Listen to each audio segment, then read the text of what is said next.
untouchable.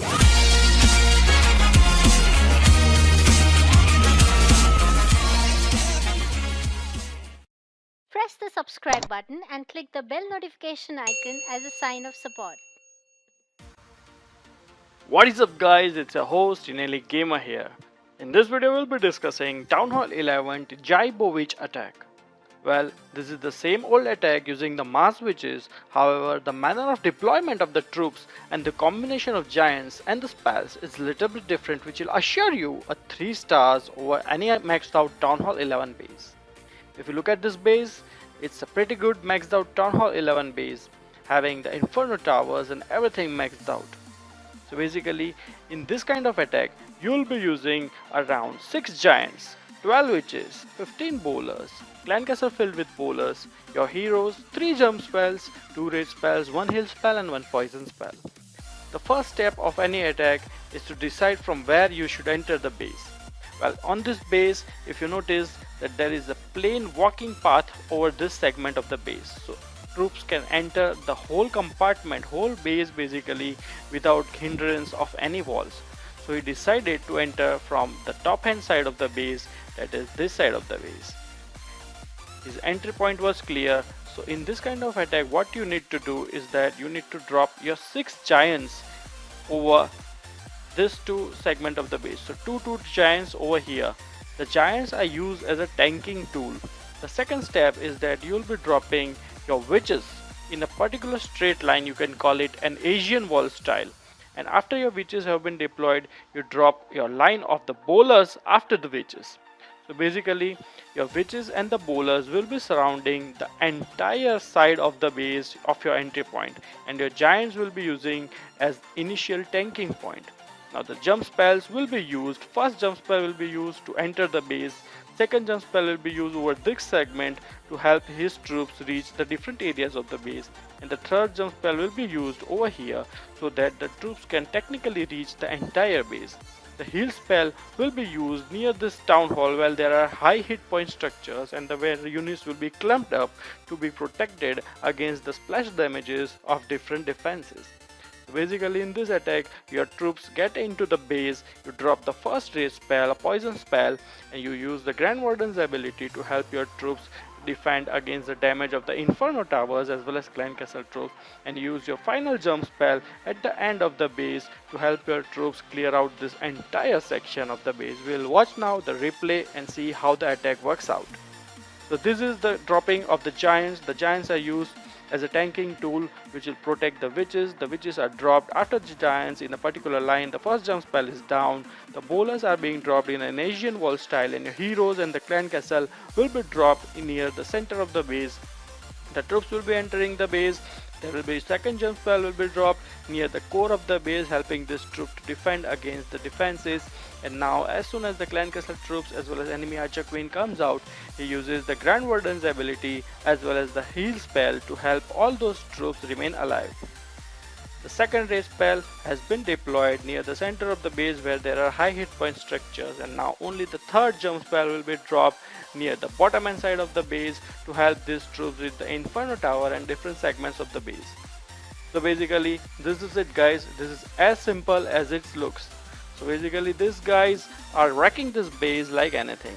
Now if you notice that there are so many defenses still left, however the witches have so much power that they will be able to destroy this base. We'll now speed up the video and look how this base was easily destroyed by a couple of witches and the Grand Warden located in the center. So around 4 to 5 witches are only left, and the remaining defenses have no chance against these troops. So this is a very nice attack which you can use as Town Hall 11 to destroy the enemy Town Hall 11s. We'll now look at another base. The enemy number 2 was destroyed by our clan member Master Gamer. So basically, this is a completely ring base. You can see it is a maxed out base, of course. So he had to decide the entry point from this base.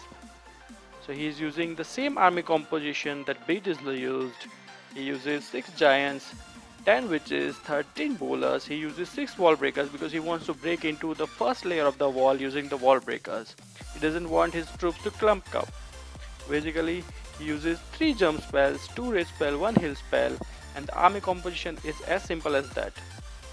He wishes to enter the base from this bottom end section of the base because he wants to take down the Inferno towers located here, and he wants to go in this direction from bottom end side. So he uses this area of attack to get into the base and destroy it. So first thing which he'll be doing, he will be dropping the wall breakers over here to break open the wall. There was the minor wall breaker fail. However, the giants will be able to break open that segment. So 2 giants over these corners, and the witches are spread evenly over the entire side of the base. And now here comes the bowlers. And heroes as well as clan castle troops containing the bowlers are being deployed.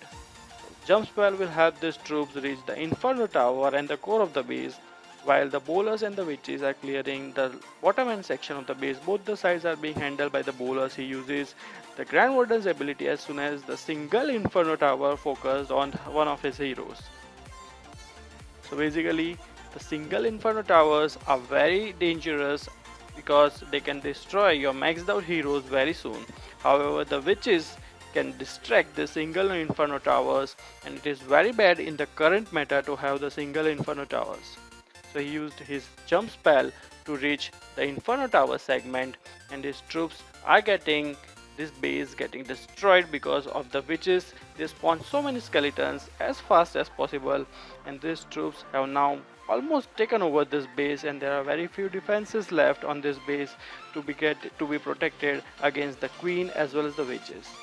So there are around 4 to 5 witches alive, and queen is also alive along with the Grand Warden. We will now speed up the attack because this base is decimated by this attacker.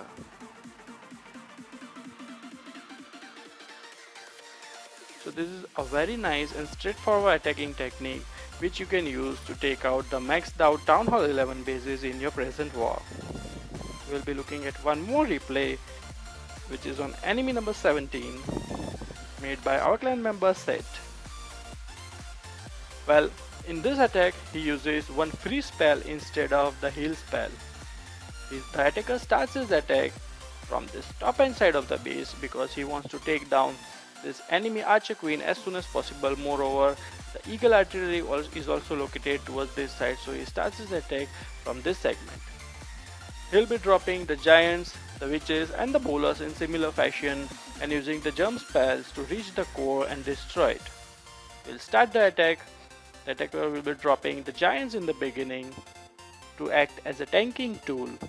So 2 giants dropped, followed up by the couple of witches in a line, followed up by the bowlers in an Asian ball manner. Now the clan castle troops as well as the heroes are down. The jump spell will be helping this troop to reach into the core of the base. We'll be using the raid spell as soon as the troops get into the base. The second jump spell will help the troops to reach the core. He's used the free spell to freeze up the Inferno Tower and the Grand Warden's ability to protect all those troops from the damage of the clan castle troops. Will be using his final raid spell in the core of the base to help destroy the core very nicely and very quickly. The final jump spell will help all these troops to reach towards the end of the base. So basically in no time this base was wrecked by the attacker. We'll now speed up the attack because this base was easily destroyed by our clan member Seth. So you can use this attack very nicely and very efficiently. It is a very nice attack for your Town Hall 11s. So if you guys enjoyed this video, please give a like, comment on the video and subscribe if you are not already subscribed. I request all of you to enable the bell notification icon over the bottom end section and help me grow our channel as fast as possible. This is your host, Indian League Gamer, over and out.